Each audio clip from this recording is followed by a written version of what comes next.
In 1955, 23 coal miners descended into the Blackwood Mine in Beckley, West Virginia, for what should have been a normal shift. They never came back up.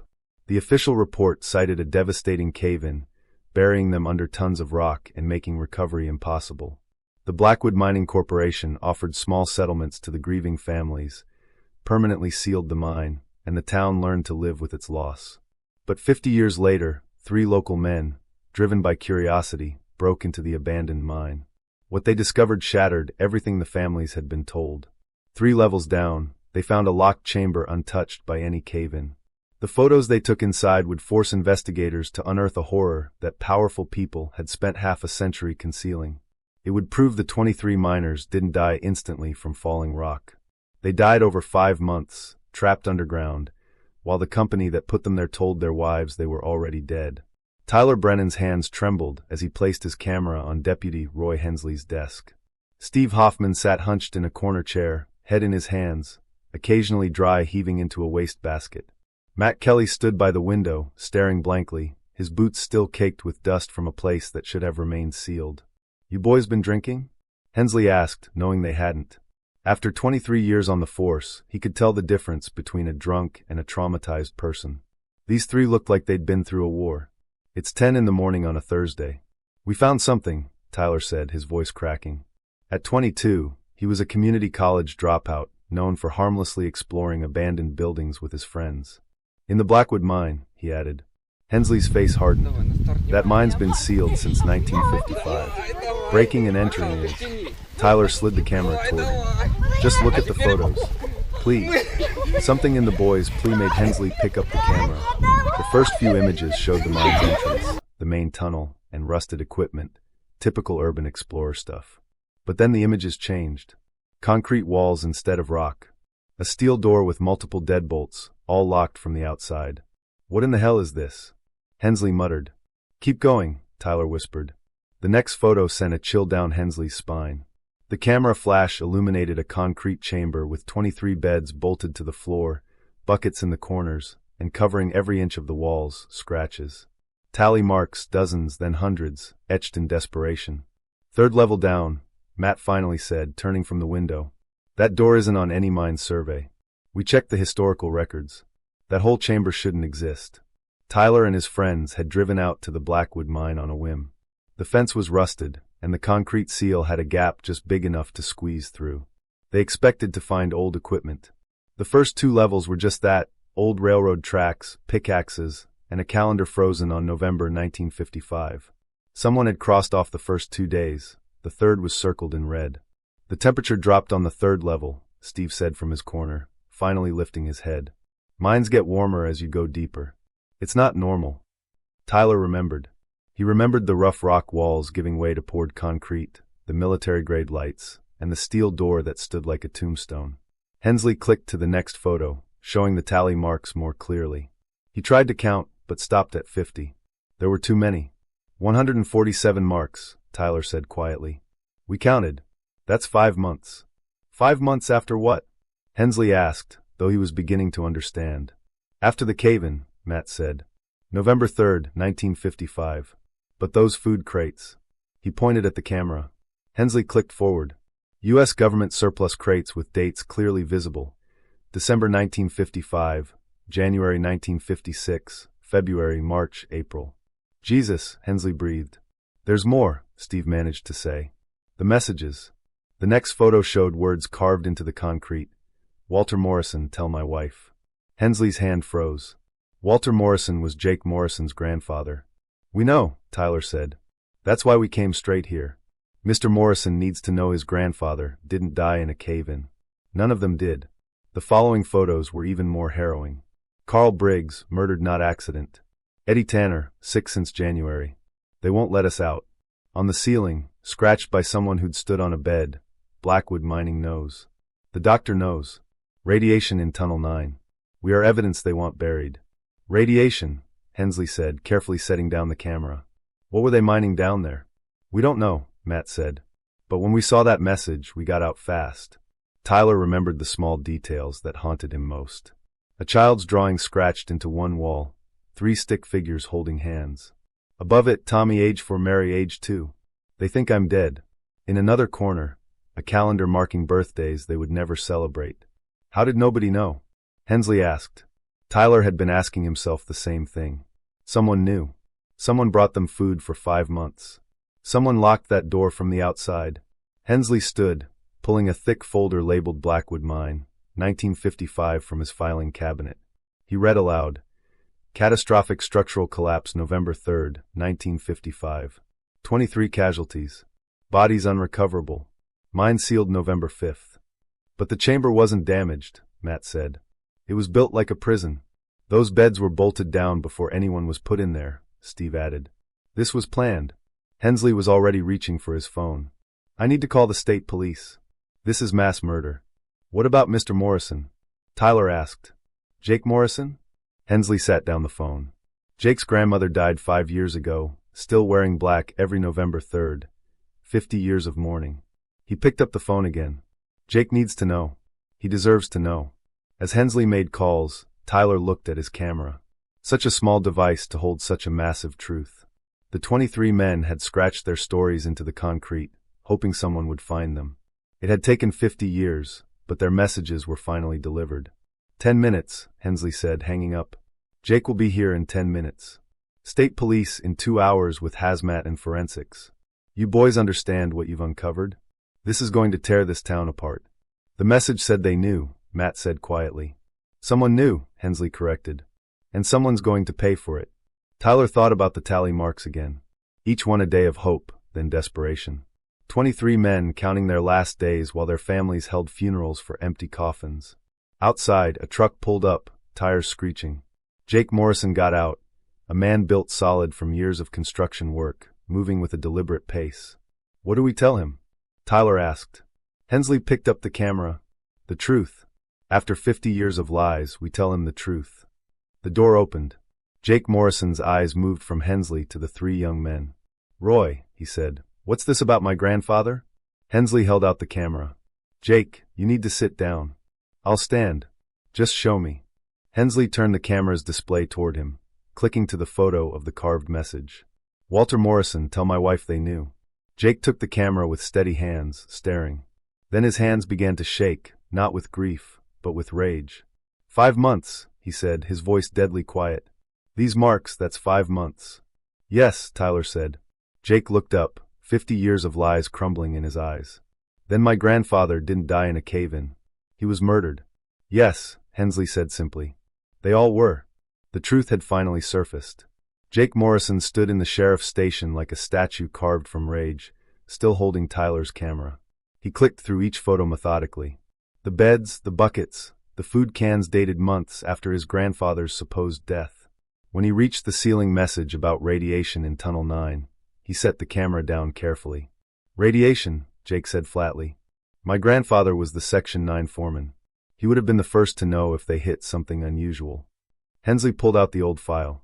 Official records show they were mining coal in Section 9. Nothing else. Jake's fist hit the desk. 1955 Cold War. Uranium's worth a fortune. And Richard Blackwood knew who to sell it to. Richard Blackwood's been dead 15 years, Hensley pointed out, but his son isn't. Jake's jaw tightened.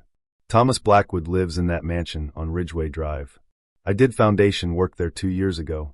When he heard my name, my grandfather's name, he went white. Handed me twice what I quoted, and told me to finish fast and forget I'd been there. Those government surplus cans? Steve spoke up. Who authorizes feeding dead men for 5 months?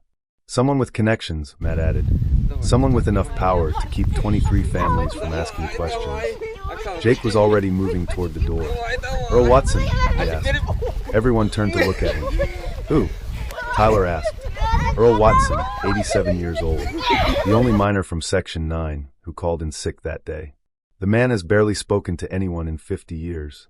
Maybe there's nothing to say, Hensley suggested, though he didn't sound convinced. Or maybe someone made sure he'd never talk, Jake said, heading for the door. I'm going to see Earl. Jake, wait. This is a police matter now. Then come with me, Roy. But I'm talking to him. My grandfather scratched a message for my grandmother while he was dying.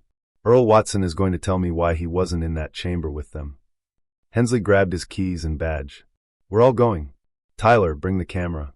If Earl talks, we need it documented. They took 2 vehicles, driving through the old part of Beckley, past the boarded-up Blackwood mining office. My grandfather started working there in 1938, Jake said quietly. 17 years, perfect safety record, never missed a shift until November 3rd. Earl Watson's house was a small, yellow ranch with peeling paint, but the yard was obsessively neat. Earl was sitting on his porch, as if he'd been waiting. "Knew you'd come," Earl said before anyone could speak. "Soon as I heard there were boys poking around the old mine. Word travels fast when it's about secrets that should have stayed buried." "You knew," Jake said. Earl's fingers gripped the rocking chair arms. "Come inside. If we're doing this, we're doing it right. 50 years I've been waiting. Might as well be today." The inside of Earl's house was a shrine to guilt. The walls were covered with photographs of the 23 young miners. Walter Morrison's photo was in the center. Below each was a list of their children's names and what happened to the families. "I kept track," Earl said simply. He led them to a back bedroom filled with boxes of documents and a timeline from November 1955 to April 1956. "My confession or my evidence? Depends on whether I'm brave enough to use it." He pulled out pay stubs dated through April 1956. "The main entrance was sealed," Earl said. "But there was another way in. A service tunnel from the old Blackwood property. That's how they brought the food down. That's how I went down." "You went down there?" Tyler asked. "No pictures of me. Document the evidence, not the coward," Earl said, pulling out more papers. October 27th, 1955. "We hit something in Section 9 that wasn't coal. Yellowcake, uranium ore. Your grandfather wanted to report it, but Blackwood was there within an hour, like he'd been expecting it. He knew there might be uranium down there," Jake said. "The coal mining was just a cover." "Because we'd already been exposed," Earl said, his voice dropping. 2 weeks of mining uranium without protection. Dr. Vernon Mills examined us, found radiation levels that would have shut down the mine and ended Blackwood's uranium deal. "So he decided to contain the evidence," Jake finished. "November 2nd, the night before the accident, Blackwood offered me more money than I'd seen in 10 years. All I had to do was call in sick and keep my mouth shut. I took it. Had a wife, 2 kids. Blackwood said it would be temporary, that he'd let them out once he figured out how to treat them." Earl pulled out a medical file. But Mills knew there was no treatment. He wrote it all down before he disappeared. "Car accident, December 15th. Drove off Sawyer's Curve in perfect weather. No skid marks." "How could 23 men just disappear and nobody notice?" Steve asked. "Because everyone thought they were already dead," Earl explained. "The cave-in was staged. The families had funerals with empty coffins. Meanwhile, Blackwood moved them to that chamber, told them it was temporary for their own safety. And they believed him. At first. But by January they knew. That's when the messages started." "How did they die?" Jake asked. "April 18th, 1956. Blackwood stopped the food deliveries. By then most were too sick to fight back anyway.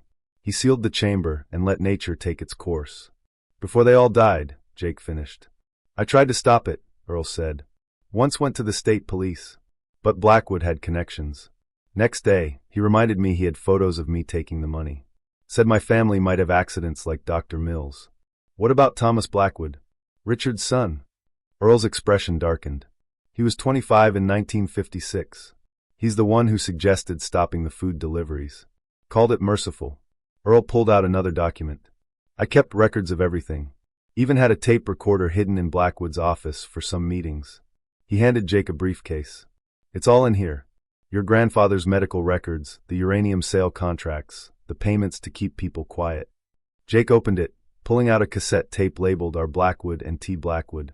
"April 17th, 1956. The day before they stopped the food," Earl said. "Richard and Thomas discussing what to do with the evidence. They never once called them men." "Earl, will you testify?" Hensley asked. "I'm 87. What are they going to do? Give me life? I've been serving life since 1955. Every day seeing their faces, knowing I could have been with them." Jake picked up his grandfather's photo. "My grandmother. Did she ever suspect?" Earl's face crumbled. "She came here once, 1960. Said she'd been having dreams about Walter. Asked if I knew anything about his last day. I told her he'd been happy that morning. All lies. I never saw him that last day because I was counting blood money while he was being locked underground." The room fell silent. "Thomas Blackwood," Jake said finally. "He lives 15 minutes from here." 50 years of freedom while my grandfather's bones lie in that chamber. Jake, Hensley warned, we do this legally. The state police. We'll need more than an old man's testimony and some documents, Jake finished. They'll need a confession. He turned to Earl. You said Thomas called stopping the food merciful. He was trying to impress his father. He carries it. The guilt. Never married, no kids, like he knows he doesn't deserve a family after taking away 23 fathers. Jake pocketed a photo of Thomas Blackwood. Then maybe he's ready to confess. He owes me a final payment for that foundation work. I'm going to collect, and we're going to have a conversation about what really happened to the men in that chamber. He looked at Tyler. Can I borrow your camera? If Thomas talks, you'll want proof. Tyler handed it over without hesitation. An hour, Hensley declared. Then I'm sending units to his house with or without a confession. Jake nodded and left. The others stood in Earl Watson's shrine to guilt, surrounded by 5 decades of evidence. Will Thomas Blackwood really confess? Steve asked. Earl moved to the window, watching Jake's truck disappear down the road. Richard Blackwood was a monster who felt nothing. But Thomas knows what he did. And sometimes the guilty need to confess more than the innocent need justice. He turned back to them, looking every day of his 87 years. I should know. Jake Morrison's truck pulled into the circular driveway of the Blackwood estate at 11:47 a.m. The mansion was a 3-story testament to wealth, its white columns an imitation of southern nobility that West Virginia mining money could never quite buy. Jake could see the foundation he'd poured for the pool house 2 years ago from where he stood. Perfect work, level and true, built to last generations. Unlike the lies this house was built on. Thomas Blackwood was in his garage when Jake arrived, meticulously polishing a 1969 Mustang he never drove. 75 years old, his silver hair still thick, wearing clothes that cost more than most people's monthly salary. He looked up as Jake's shadow fell across the concrete, his hand stopping mid-motion on the chrome bumper. Mr. Morrison, Thomas said, setting down his polishing cloth with deliberate calm. Hear about the final payment? I have it inside. I'm here about 23 men your father murdered. The color drained from Thomas Blackwood's face. His hand fumbled behind him, finding the workbench for support. I don't know what you're talking about. Jake pulled out Tyler's camera, clicked to the photo of Walter Morrison's carved message, and held it 3 feet from Thomas's face. 3 boys found the chamber this morning. The one your father locked my grandfather in for 5 months while telling my grandmother he was dead. Thomas's eyes fixed on the screen, his breathing becoming shallow. That could be anyone. Could be fake. Could be. Jake clicked to the next photo. The tally marks. 147 days. November 3rd, 1955 to April 30th, 1956. Strange coincidence. That's exactly how long it was between the cave-in and when your father stopped ordering government surplus food. You can't prove Earl Watson's been talking. Jake watched Thomas flinch at the name. Gave us recordings, documents, even a tape of you and your father from April 17th, 1956. Want to know what a 25-year-old Thomas Blackwood said about stopping the food deliveries? Thomas turned away, walking to his tool wall. Vintage hammers, saws, wrenches, all perfectly maintained, never used. His fingers touched a hammer, then pulled back like it was hot. What do you want, Morrison? The truth from you. Not lawyers, not press releases. You tell me what happened to my grandfather. And if I don't, then the state police find the service tunnel from your property. The one Earl drew them a map to. The one where your father kept records because he was paranoid about leverage. Jake stepped closer. Earl says your father documented everything. Every decision, every death. Thomas laughed, a sound like breaking glass. Leverage. Yes, that was Richard Blackwood's specialty. Document everything. Trust no one. Always have insurance. He moved to a filing cabinet in the corner, working the combination lock with shaking fingers. Would you believe I've been waiting 50 years for this conversation? He pulled out a leather journal, held it for a moment, then handed it to Jake. My father's. 1955 to 1956. His confession, though he'd never call it that. Jake opened it. Richard Blackwood's handwriting was neat, precise, cold. November 1st, 1955. Mills confirms radiation exposure in Section 9. Crew levels beyond federal safety limits. Mine would be shut down. Fortune lost. Solution required. November 3rd, 1955. Containment protocol initiated. 23 subjects relocated to prepared chamber. Families notified of tragic accident. Insurance claims will process smoothly. December 12, 1955.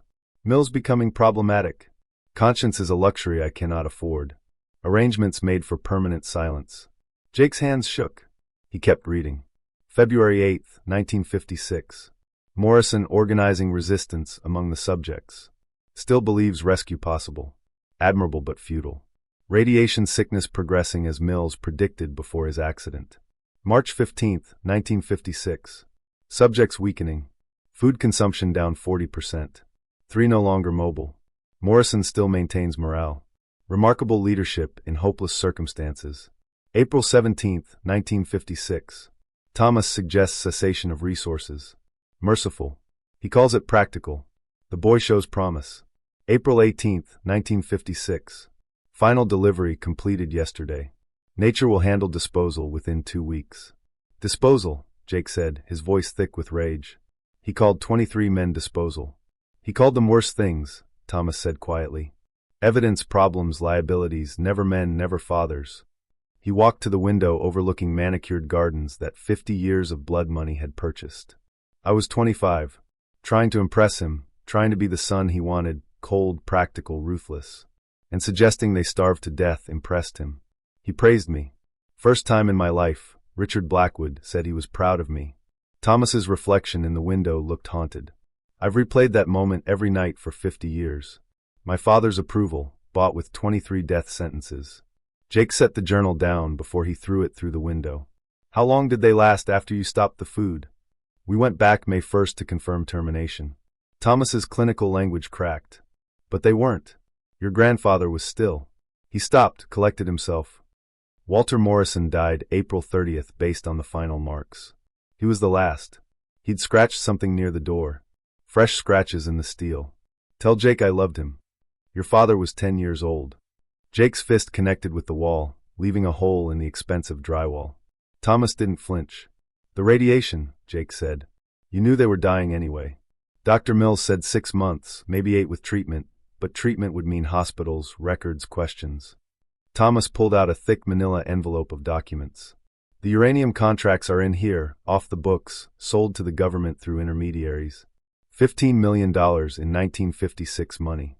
That's what 23 lives were worth to Richard Blackwood. And to you. Thomas finally turned from the window. I've never spent a cent of it. It's all still there in accounts, growing for 50 years. Blood money compounds well, Morrison.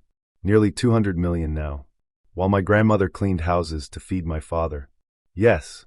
The simple admission hung between them. No excuses, no justifications. Jake picked up the journal again, finding an entry from December. Walter Morrison asked to see his family today. Claimed his children needed to say goodbye. Denied. Emotional attachments complicate containment. He asked for us, Jake said. He knew he was dying and asked to see his family. Many of them did. Thomas pulled out another document. This is worse. Your father won't want to see this. It was a visitation log from January 1956. You brought their children to the mine. Not to the chamber, to the surface. Told them their fathers were on a special assignment underground. Important war work. Couldn't come up yet. Thomas's voice was hollow. We let them send down letters, drawings, told them Daddy would read them. Did they? We burned them. Richard said hope would make them harder to control. Jake's next punch sent Thomas into the workbench. The old man didn't try to defend himself, just wiped blood from his mouth. I deserve that. Deserve worse. Thomas reached for another file. But there's something else. Something Earl Watson doesn't know. He handed Jake a medical file. The children who visited, we had them examined afterward, checking for radiation exposure from being near the mine. Your father's in there. Jake found it. James Morrison, age 10. Examined February 1956. Elevated radiation levels detected. No treatment authorized. You exposed my father to radiation. The levels were low. Probably not harmful. Probably. Thomas sat down heavily on a work stool. But we monitored him, all of them, for years without their knowledge. Jake found more files, medical records, school records, employment records. They'd tracked the children of the dead miners for decades. Why? Richard wanted to know if radiation exposure could be inherited, if the children would develop cancers, have problems. Scientific curiosity, he called it. Thomas pulled out a final folder. Your father's clean. No cancers, no genetic damage. He was lucky. Lucky? Jake repeated the word like it was poison. 7 of the children developed cancers before age 40. 3 died. We tracked it all, documented everything, never helped, never interfered, just watched and recorded. Jake was beyond rage now, in some cold place where violence seemed reasonable. You're confessing to more than murder. I'm confessing to everything. Thomas stood, went to a safe in the wall. The combination is your grandfather's employee number. I've looked at it every day for 50 years. Inside were more documents, photographs, and something else, a small box. Your grandfather's wedding ring, Thomas said, and his watch. We took personal effects before moving them to the chamber. Evidence of identity. He handed the box to Jake. I've kept these separate. Couldn't bring myself to destroy them or sell them. Waiting, I suppose, for this day. Jake opened the box. A simple gold band engraved with W and E. Morrison, June 1937. A Timex watch stopped at 2:17. That's when we sealed the chamber, Thomas said. April 30th, 2:17 p.m. Your grandfather's watch was the last thing we heard, ticking in the dark after the door closed. The camera in Jake's pocket had been recording everything. Tyler's memory card, capturing a confession 50 years in the making. The police are coming, Jake said finally. I know. Thomas pulled out a suitcase from under the workbench, already packed. I've been ready for 20 years, hoping someone would find them. Dreading it too. Why didn't you come forward yourself? Cowardice. The Blackwood curse. My father felt nothing. I feel everything. And neither of us had the courage to do right. He picked up his car keys, then set them down. I won't run. 75 years old, Morrison. I've had 50 years of freedom those men never got. Prison would be a relief. Prison's too good for you. Yes. Thomas walked to the door, stopping. You're a grandfather. The journal doesn't capture him. Richard wrote facts, not truth. Walter Morrison kept those men alive far longer than their bodies should have lasted. Kept them hoping, praying, believing rescue would come. Even knowing they were dying, he made them document everything because he believed someone would find them. He believed in justice. And you proved him wrong for 50 years until today. Thomas looked at Tyler's camera in Jake's hand. 3 boys with a camera proved him right. Sirens were approaching. Multiple vehicles. The state police were coming. Thomas Blackwood stood in his garage, surrounded by expensive cars he'd bought with blood money, waiting for the justice Walter Morrison had believed in. Jake held his grandfather's wedding ring, still warm from Thomas's safe, still waiting to return to family after 50 years. The arrest was quiet.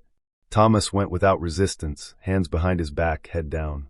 As the police car pulled away, Jake noticed something in the garage. A photo on the workbench, hidden under the polishing cloth. 23 miners standing in front of the Blackwood Mine entrance. November 2nd, 1955. The day before they were locked underground. His grandfather stood in the front row, smiling, one hand on another miner's shoulder. Still believing in tomorrow. The hazmat team entered the Blackwood Mine at 3:15 p.m., looking like astronauts in their white radiation suits. Deputy Hensley stood at the entrance with Jake Morrison, watching the feed from their helmet cameras on a laptop screen. Every step they took deeper into the earth was documented, recorded, witnessed. Radiation levels are elevated but manageable. The team leader's voice crackled through the speaker. We're approaching the chamber now. Jake's hands gripped the laptop table. On screen, the steel door came into view, hanging open just as Tyler and his friends had left it. The hazmat team's lights were stronger than flashlights, illuminating every detail in harsh white clarity. The scratches on the door's interior were deeper than the photos had shown, some going through the paint to bare metal, dark stains still visible where fingernails had broken and bled. Jesus Christ, someone on the hazmat team whispered. They entered the chamber. The camera panned across the 23 beds, the scratched walls, the desperate messages. But the lights revealed something Tyler's flash hadn't caught. In the far corner, partially hidden behind the last row of beds, a section of wall with different markings. Not tally marks, names. Can you get closer to that? Hensley asked into the radio. The camera moved forward, names and dates scratched in a different hand than the others. Jimmy Briggs, born March 2nd, 1950. Susan Briggs, born June 15th, 1952. Little Carl Jr., born Christmas 1954.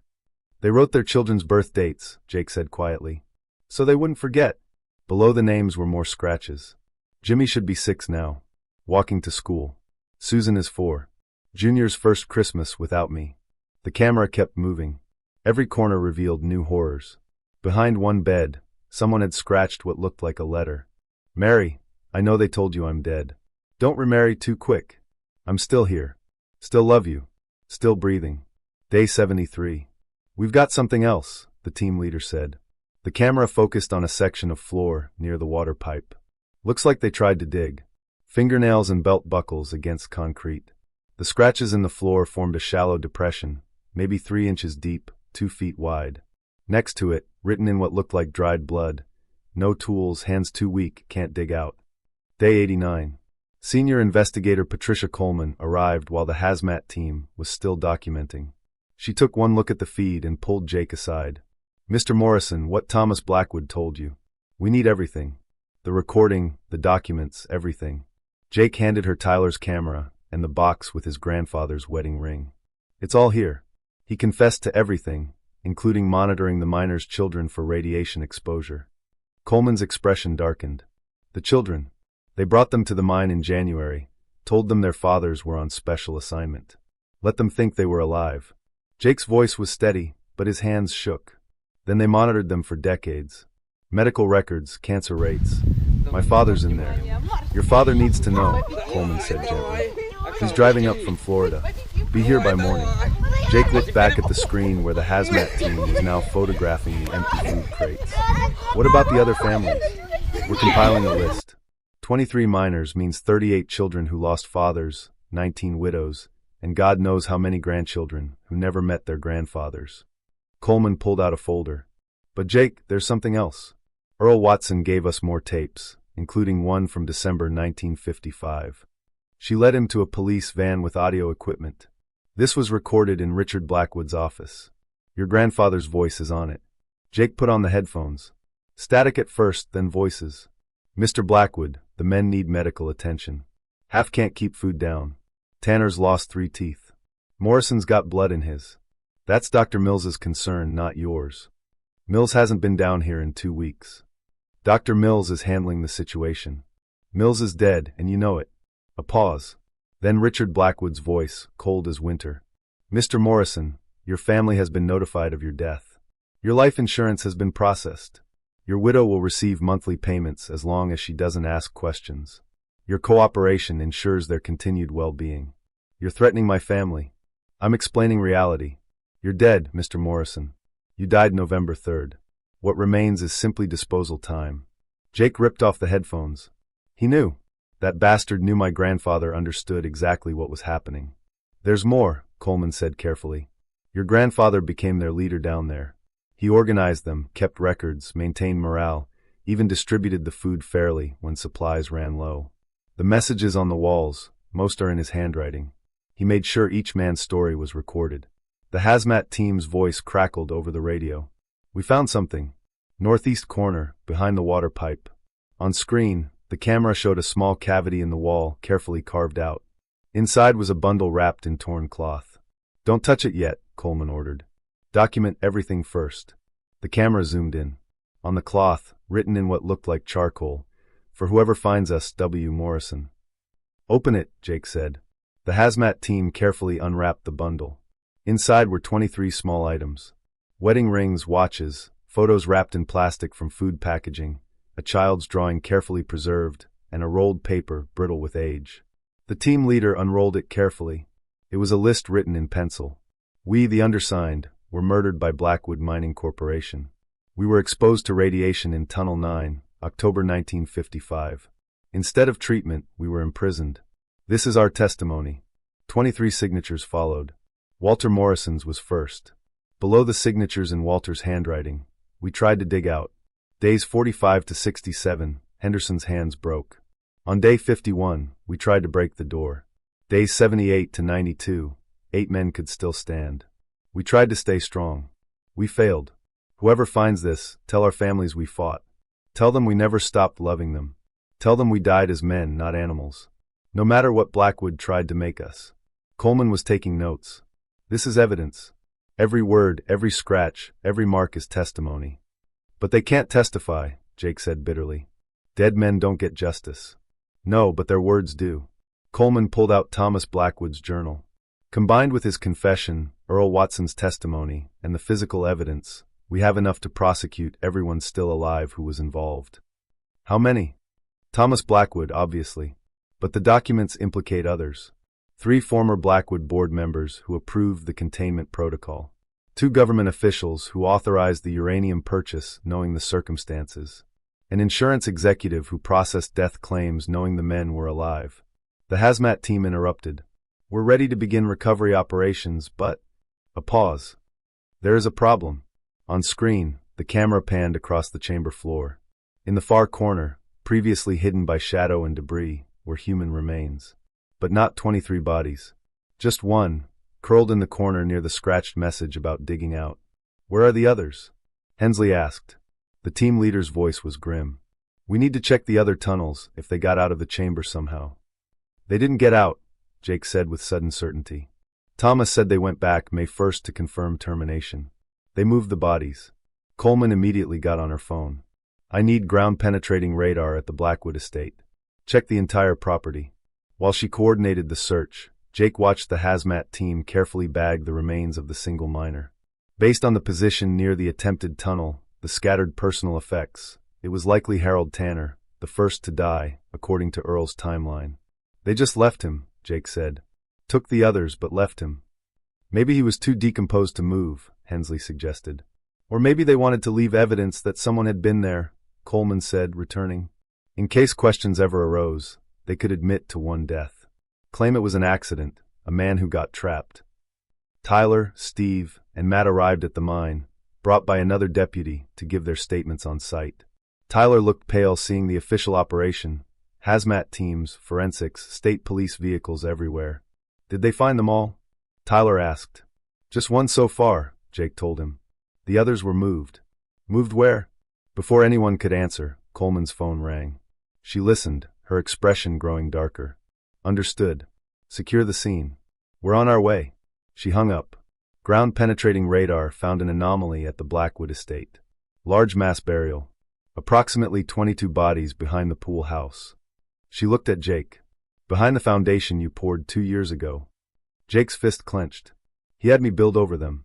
That son of a had me pour concrete over their graves. The convoy rolled up to the Blackwood property. Police cars, forensic vans, and an excavation team filled the driveway. The media, having caught wind of the story, had already set up news trucks at the front gate. Coleman directed officers to hold them back. The radar operator pinpointed the location, a 30 by 20-foot patch of ground, precisely where the pool house foundation had been laid. Jake stood at the edge, staring at his own handiwork. It was a flawless, reinforced concrete slab built to last. He had unknowingly built it over bones. We need to be careful with its removal, the excavation foreman said. We have to preserve any evidence underneath. I'll do it myself, Jake offered. I built this. I know every weak point, every piece of rebar. Coleman hesitated, then nodded. You'll be supervised, she said firmly. And you stop the instant we find any remains. Jake got into the excavator and began the work. Each scoop of concrete felt personal. He remembered 2 years ago, Thomas Blackwood watching him, bringing him lemonade on sweltering days, complimenting his craftsmanship, all while knowing what was buried below. At 8 o'clock that evening, under the glare of floodlights, they found the first skull. The work immediately ceased. Forensic anthropologists took over, meticulously using brushes and small tools. By midnight, they had confirmed 22 sets of remains, arranged in rows, still wearing remnants of their mining gear. Some had their ID tags. Walter Morrison was in the second row, his body identified by his belt buckle, a wedding anniversary gift from his wife, engraved with WM 1938. Jake stood at the edge of the pit, looking down at his grandfather's bones. 50 years of lies, and this was the truth, a belt buckle in the dirt, a wedding ring that would never be worn again. The remains of a man who'd given hope to others while radiation slowly consumed him. Mr. Morrison, Coleman said softly, we have to secure the scene. The remains will be properly collected and taken to the medical examiner. You'll be able to claim your grandfather soon. Soon, Jake repeated, the word sounding hollow. 50 years too late, but soon. As they were leaving, Tyler caught up with Jake. I'm so sorry about your grandfather. About everything. Jake glanced back at the excavation, now glowing like a stage. He carved those messages for 5 months, believing someone would find them. You did that. You 3 gave him justice. It doesn't feel like justice, Tyler said. It feels like we're 50 years too late. Justice is never too late, Jake replied. My grandfather believed that, even as he was dying in the dark, even knowing he'd never see it himself. The lights at the Blackwood estate burned all night as forensic teams carefully removed the 22 miners from their unmarked grave. By dawn, they were all on their way to the medical examiner's office, where they would be identified, documented, and finally, after 50 years, returned to their families. One man remained unaccounted for, Harold Tanner, a forgotten footnote. Of the 23 men who went to work on November 3, 1955, none had ever truly come home, until now. The medical examiner's office in Charleston had never seen anything like it. 22 sets of remains were laid out on tables, each tagged with a number, awaiting identification. Dr. Sarah Chun worked tirelessly, comparing dental records from 1955 with what remained of the miners' teeth. By morning, she had 19 confirmed identifications. The radiation had left a signature in their bones, a specific pattern of decay that told its own grim story. Jake Morrison stood in the viewing room with 3 other men, all in their 60s and 70s, sons of the murdered miners who had driven through the night from states like Tennessee, Ohio, and Pennsylvania. They stared through the window at the tables, at what was left of their fathers. My mom remarried in '58, said Paul Briggs, Carl's son. The guy used to hit me, said I was too soft, needed a firm hand since my real dad wasn't around. He laughed without humor. My real dad was dying in a concrete box while this guy was trying to court my mother. Mine never remarried, said Eddie Tanner Jr., 71, named after the father he had never truly known. She wore black until she died in '82. 27 years of grieving. I found her diary later. Every November 3rd, she'd write him a letter, telling him about me, my kids, everything he was missing. Dr. Chin entered the room. Gentlemen, I need to discuss something we found. She led them to a computer screen showing x-rays. These are your father's remains. Do you see these marks on the bones? Injuries from the cave-in? Paul asked. No, Chen's voice was professional, clinical. These are teeth marks. Human teeth marks on the bones of their fingers. The room fell silent. They were starving, Chen continued. After the food deliveries stopped, they were so desperate they... She paused, her voice faltering. They chewed their own fingers, trying to stop the hunger pains. Eddie Jr. walked out of the room. They could hear him being sick in the bathroom down the hall. There's more, Chen said. We found something in your grandfather's remains, Mr. Morrison. She pulled out an evidence bag.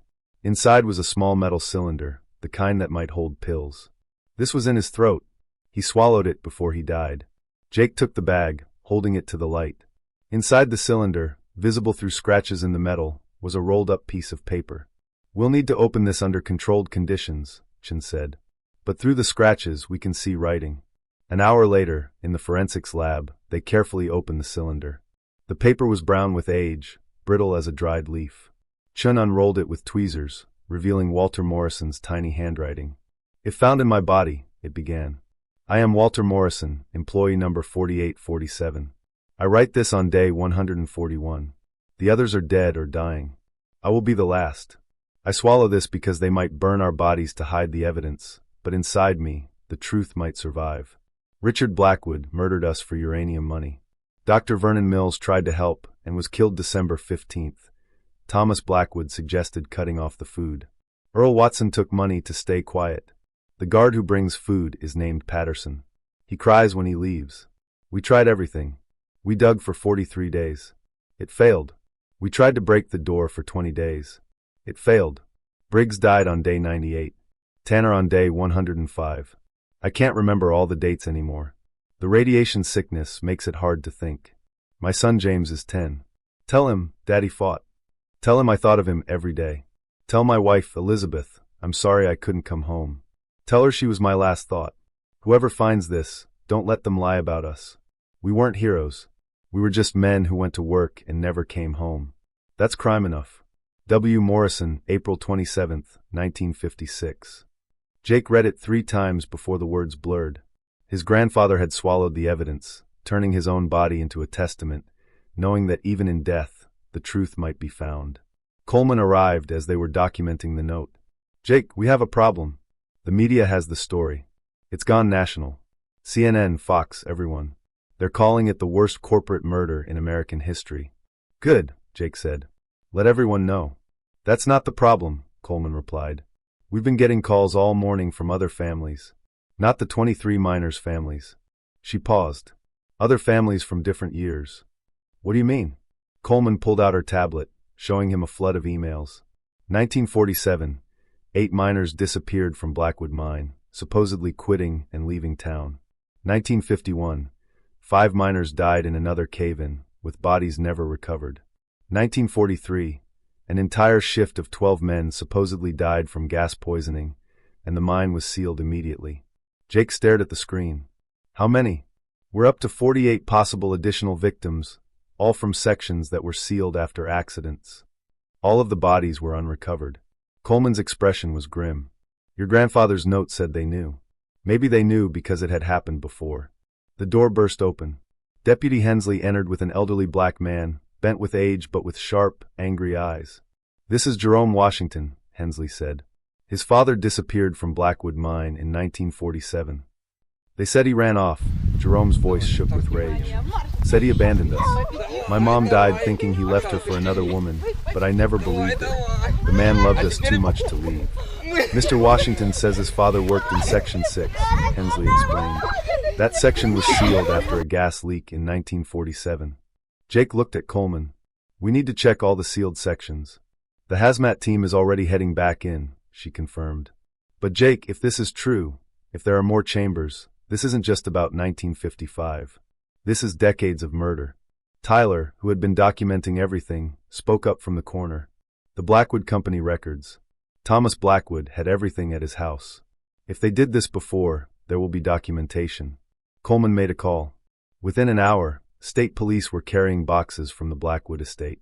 Decades of records, files, and photographs. They set up a temporary investigation center in the Beckley courthouse, with volunteers from the Historical Society helping to sort through thousands of documents. By afternoon, they had found it, a ledger from 1943 in Richard Blackwood's own handwriting. Section 4, containment complete. 12 subjects. Uranium yield promising. Disposal scheduled pending or extraction. Insurance claims processed. Another entry from 1947 read, Section 6 protocol initiated. 8 subjects. Improved containment design, single entrance, reinforced door. Watson Sr. expressed concerns, reminded of compensation agreement. Watson Sr., Jake said. Earl's father. They found more. Employment records showing Earl Watson's father had been a shift supervisor and had received large payments in 1943, 1947, and 1951. The Watson family had been part of this for 2 generations. Earl was brought in, looking even older than his 87 years when they showed him the evidence. My father, he said quietly. I knew he had money he couldn't explain. Knew he drank himself to death by 1960. Never knew why. His hand trembled. He made me take the job at Blackwood. Said the family owed them. Said we were bound to them. Did you know about the others? Coleman asked. I suspected, Earl said. Never asked. Asking questions wasn't healthy around Richard Blackwood. Earl looked at Jerome Washington. Your father was a good man. Helped my father fix our roof once. I'm sorry. God, I'm so sorry. Jerome stood to leave, then turned back. Where is he? Where is my father's body? That question sent the investigation in a new direction. If there were more victims, there had to be more chambers or burial sites. Ground-penetrating radar was deployed across the entire Blackwood property. By evening, they'd found 3 more mass graves, one with 12 bodies, one with 8, and one with 5. Dr. Chin worked for 18 hours straight, trying to identify remains that were even older and records that were even less complete.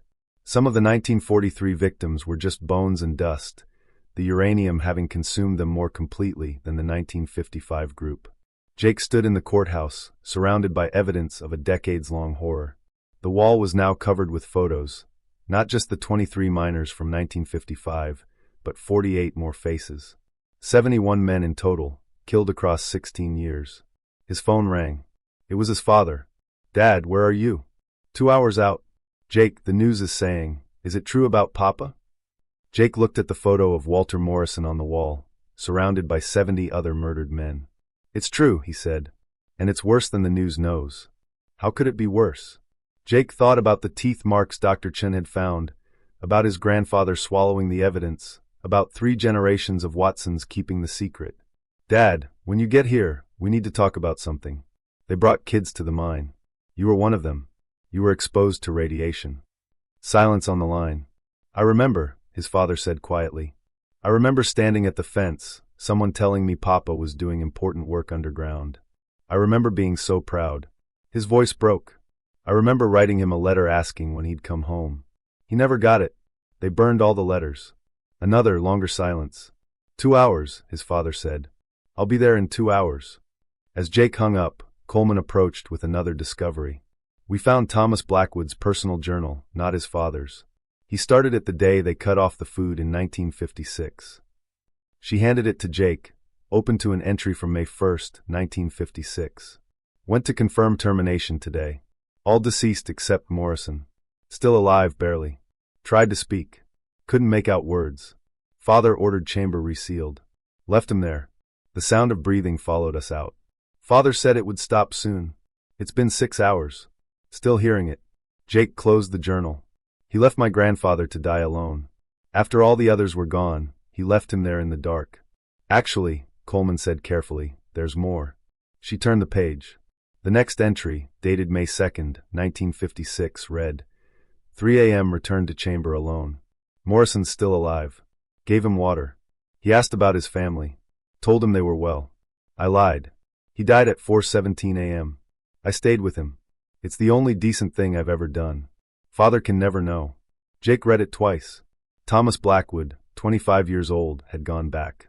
He had given his grandfather water and had been there when he died. It was the smallest act of kindness in an ocean of cruelty. It doesn't absolve him, Coleman said. No, Jake agreed. But my grandfather didn't die alone. Someone was there, even if it was one of his murderers. The investigation center was filling with family members now. Children and grandchildren of miners who had disappeared or died in accidents over the years. Jerome Washington had brought his entire family. Paul Briggs was on the phone with his siblings. Eddie Tanner Jr. was holding his father's identification tag, pulled from the remains. Tyler was photographing everything, documenting the moment when decades of lies finally crumbled. What happens now? Someone asked. Jake looked around the room at all these families, all these children who had grown up without fathers, all these widows who had died without answers. Now we bury them properly. We put names on graves. We tell the truth. He picked up his grandfather's photo from the wall. And we make sure the world knows that Blackwood Mining murdered 71 men for money and got away with it for over half a century, until 3 kids with a camera went exploring. You're the only living witness to all of this. Earl didn't resist. I've been under arrest for 50 years. This is just making it official. Back at the community center, the news of 6 more victims sent shockwaves through the gathered families.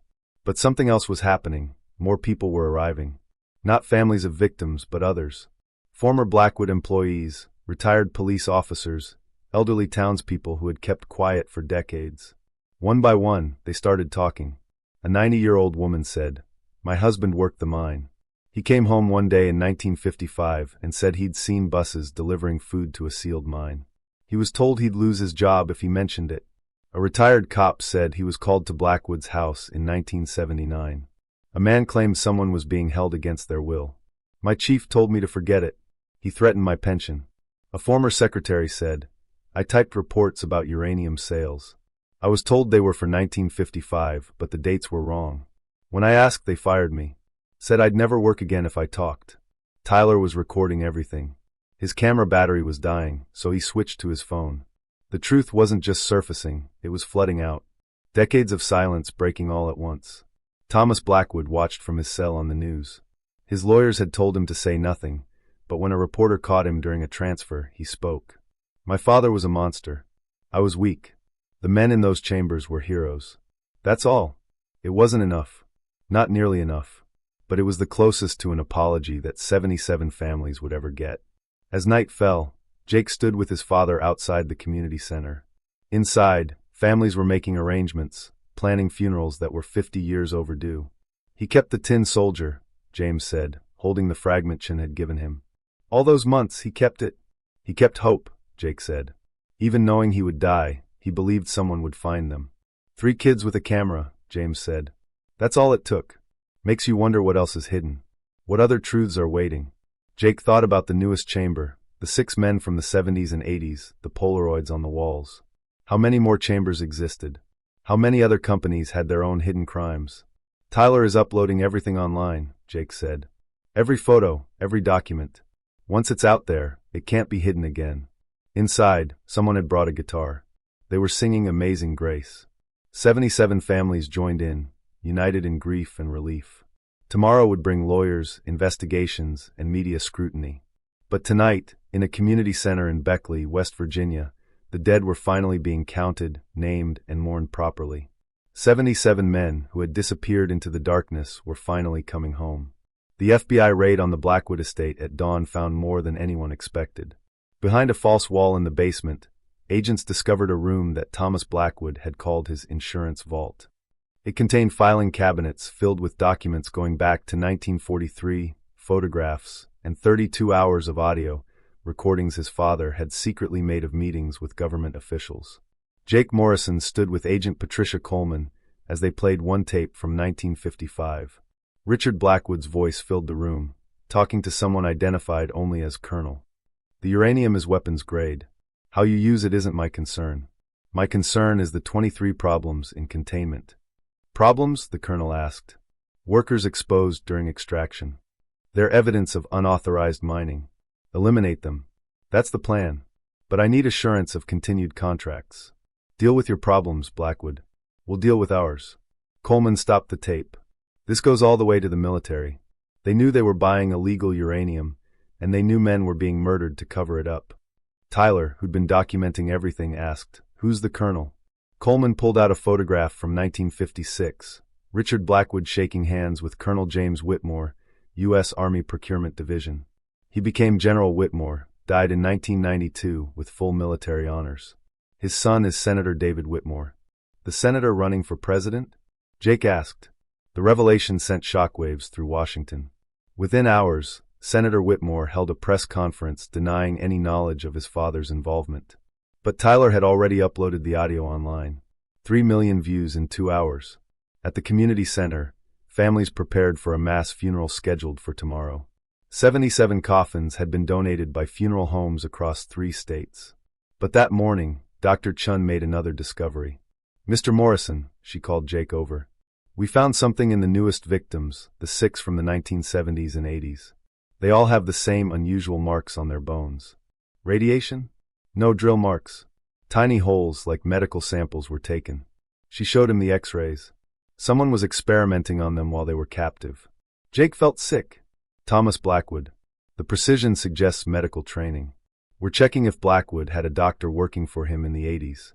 The answer came from an unexpected source. Earl Watson, from his cell, requested to speak with Jake. There was a doctor, Earl said when Jake arrived. Dr. Michael Brennan.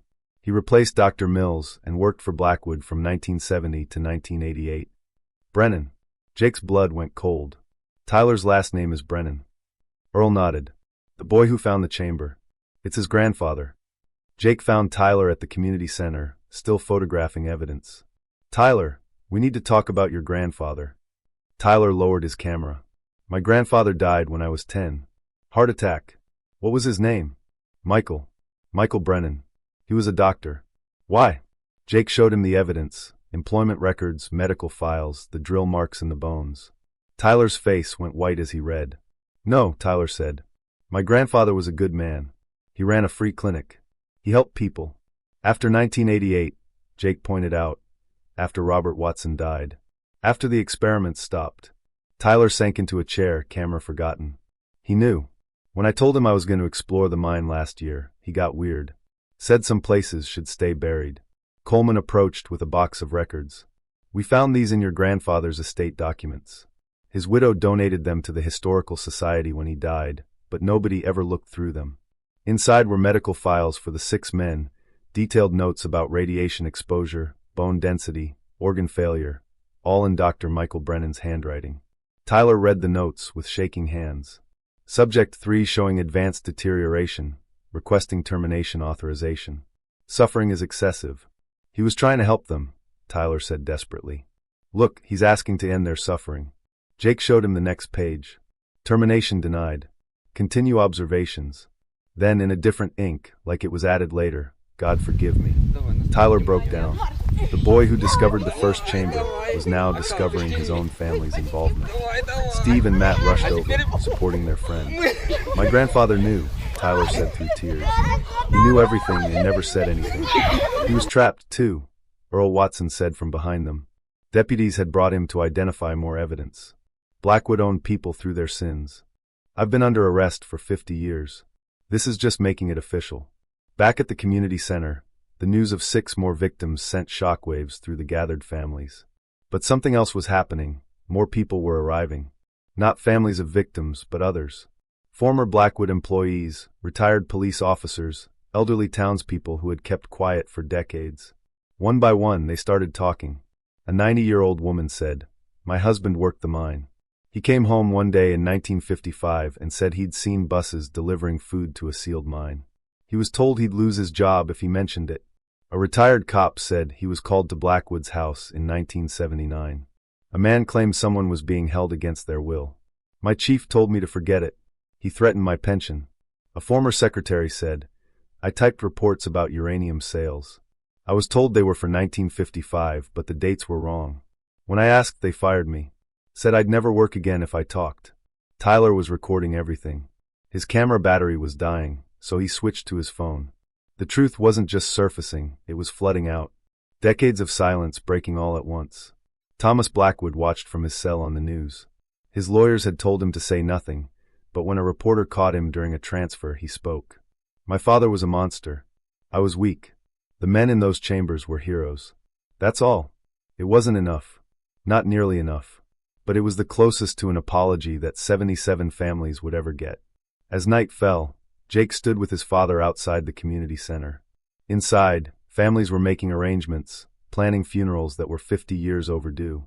"He kept the tin soldier," James said, holding the fragment Chin had given him. "All those months, he kept it." "He kept hope," Jake said. "Even knowing he would die, he believed someone would find them." 3 kids with a camera, James said. "That's all it took. Makes you wonder what else is hidden. What other truths are waiting." Jake thought about the newest chamber, the 6 men from the 70s and 80s, the Polaroids on the walls. How many more chambers existed?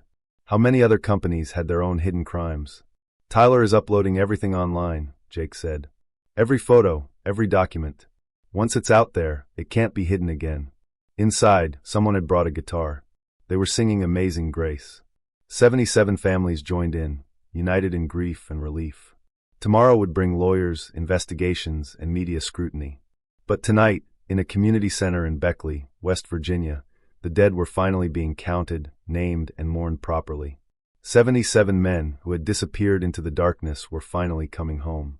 The FBI raid on the Blackwood estate at dawn found more than anyone expected. Behind a false wall in the basement, agents discovered a room that Thomas Blackwood had called his insurance vault. It contained filing cabinets filled with documents going back to 1943, photographs, and 32 hours of audio recordings his father had secretly made of meetings with government officials.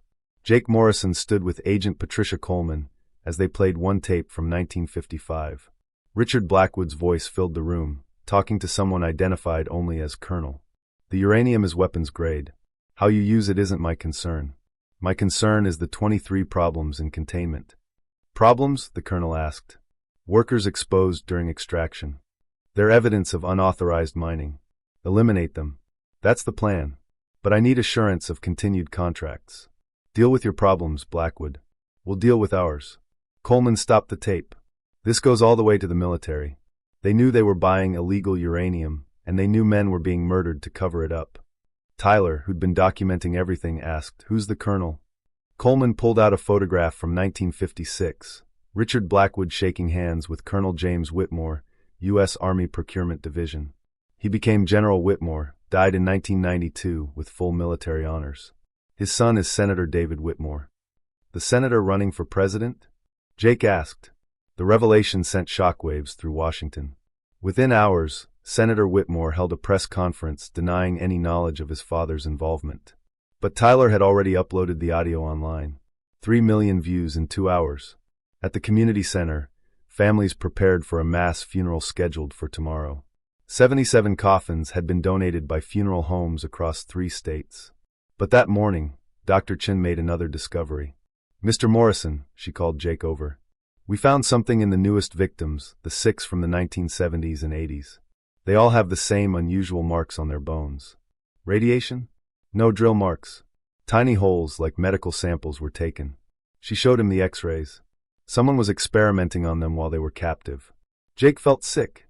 Thomas Blackwood. The precision suggests medical training. "We're checking if Blackwood had a doctor working for him in the 80s. The answer came from an unexpected source. Earl Watson, from his cell, requested to speak with Jake. "There was a doctor," Earl said when Jake arrived. "Dr. Michael Brennan. He replaced Dr. Mills and worked for Blackwood from 1970 to 1988. "Brennan." Jake's blood went cold. "Tyler's last name is Brennan." Earl nodded. "The boy who found the chamber. It's his grandfather." Jake found Tyler at the community center, still photographing evidence. "Tyler, we need to talk about your grandfather." Tyler lowered his camera. "My grandfather died when I was 10. Heart attack." "What was his name?" "Michael. Michael Brennan. He was a doctor." "Why?" Jake showed him the evidence, employment records, medical files, the drill marks in the bones. Tyler's face went white as he read. "No," Tyler said. "My grandfather was a good man. He ran a free clinic. He helped people." After 1988, Jake pointed out, after Robert Watson died. After the experiments stopped. Tyler sank into a chair, camera forgotten. He knew. "When I told him I was going to explore the mine last year, he got weird. Said some places should stay buried." Coleman approached with a box of records. "We found these in your grandfather's estate documents. His widow donated them to the Historical Society when he died, but nobody ever looked through them. Inside were medical files for the 6 men, detailed notes about radiation exposure, bone density, organ failure, all in Dr. Michael Brennan's handwriting." Tyler read the notes with shaking hands. Subject 3 showing advanced deterioration, requesting termination authorization. Suffering is excessive. "He was trying to help them," Tyler said desperately. "Look, he's asking to end their suffering." Jake showed him the next page. "Termination denied. Continue observations." Then in a different ink, like it was added later, "God forgive me." Tyler broke down. The boy who discovered the first chamber was now discovering his own family's involvement. Steve and Matt rushed over, supporting their friend. "My grandfather knew," Tyler said through tears. "He knew everything and never said anything. He was trapped too," Earl Watson said from behind them. Deputies had brought him to identify more evidence. Blackwood owned people through their sins. "Your grandfather, my father, my son. We all became prisoners of what we'd done." That afternoon, another revelation. He set down the box and opened it. Inside were more tapes, more documents. "My insurance, different from my father's. These are recordings of the buyers, the military officials who knew they were buying uranium mined by dying men. We already have. You have 1955. I have 1943 through 1987. Every transaction, every official." He pulled out a list. 2 presidents knew. 3 Supreme Court justices. Half the Senate Armed Services Committee. "Why didn't you use these before?" Jake asked. "Because I'm guilty too. These tapes include me." Thomas laughed bitterly. "But I'm 75 years old, dying of cancer, diagnosed last month. 3 months to live. Prisoner death doesn't matter now. But this truth, this matters." He set down the gun and kicked it away. "I didn't escape to run. I escaped to get these. They were hidden here where it all started." As Coleman's team took him into custody and secured the evidence, Thomas looked at Jake. "Your grandfather, in those last hours when I gave him water, he asked me to promise something." "What?" "To tell the truth someday. Took me 50 years. But I'm keeping that promise." The tapes Thomas provided were devastating. They revealed a conspiracy that went beyond Blackwood Mining, a network of companies across America that had disposed of workers who'd been exposed to radiation, chemicals, asbestos. Blackwood was just the one that got caught. By evening, the Attorney General had announced a federal task force to investigate every suspicious mining and industrial accident from 1940 to 1990. Families across the country started asking questions about relatives who died in workplace accidents. Tyler uploaded the final photos that night, not of bodies or evidence, but of the funeral, the families, the healing. His website had received 50 million views. Messages poured in from around the world. Other families shared similar stories of loved ones who disappeared into industrial accidents. At the Morrison house, 3 generations sat together. Jake, his father, James, and Jake's teenage daughter, Emma, who'd driven up from college. "Grandpa Walter would be proud," James said, holding the tin soldier fragment. "His death exposed everything." "His life exposed everything," Jake corrected. "The way he kept those men hoping, kept them documenting, kept them believing in justice. That's what exposed it. He knew someone would find them." Emma, who'd been quiet, asked, "How do you forgive something like this?" "You don't," Jake said. "You don't forgive. You remember. You make sure it never happens again." A knock at the door interrupted them. Tyler Brennan stood outside, looking hollow. "My grandmother," he said. "She knew. Found letters in my grandfather's things. He wrote her confessions he never sent. She knew and stayed quiet." Jake let him in. "What are you going to do?" "I don't know. The families of the 6 men from the 80s are suing my grandfather's estate. We'll lose everything." Tyler sat down heavily. "My mom won't speak to me. Says I destroyed our family name. You revealed what your family did. That's different." "Is it?" "The result's the same. The Brennan name is ruined, just like Blackwood." Emma spoke up.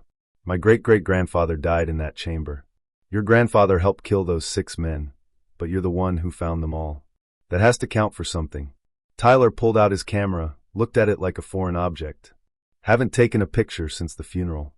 Can't. Every time I look through the viewfinder, I see those scratches on the walls." They sat in silence until James spoke. "My father wrote that someone would find them.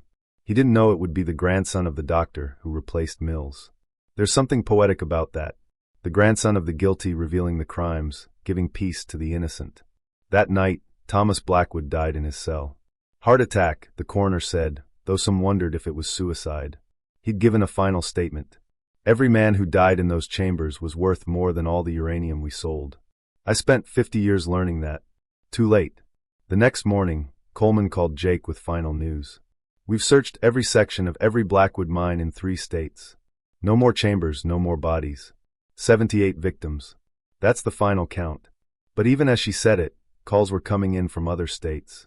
Families of miners who died in suspicious accidents, bodies never recovered. The Blackwood murders had opened a door that couldn't be closed. Tyler made a decision that afternoon.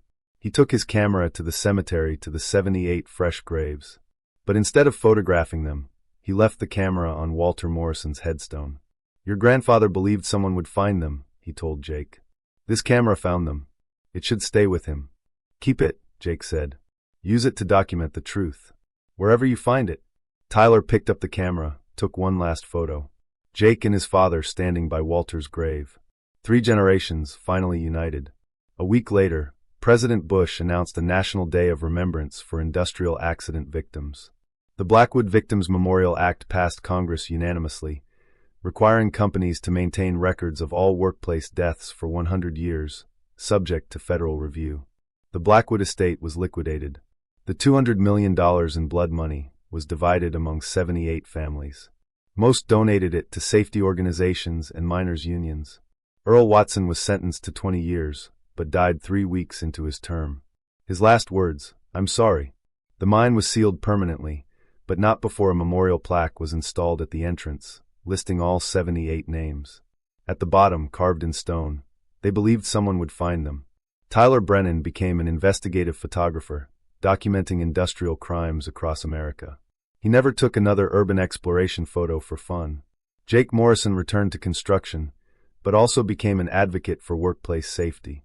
He kept his grandfather's wedding ring and the tin soldier fragment in his pocket always. On the first anniversary of the discovery, the families gathered at the mine entrance. No speeches, no media, just 78 families standing in silence, remembering men who'd gone to work one morning and never came home. As they stood there, a child asked her mother, "Why did the bad men do it?" The mother looked at the memorial plaque, at all those names. Because they thought money was worth more than lives. Because they thought they could hide the truth forever. But they couldn't. No, baby. Truth always surfaces. Sometimes it takes 50 years and 3 boys with a camera, but truth always finds a way. As the families dispersed, Jake stood alone at the sealed entrance. Somewhere deep below, the chambers remained, empty now, but still echoing with desperate scratches, still holding the words of dying men who'd refused to be forgotten. Walter Morrison had been right. Someone had found them. Everyone knew the truth. The dead could finally rest, and the living would never forget.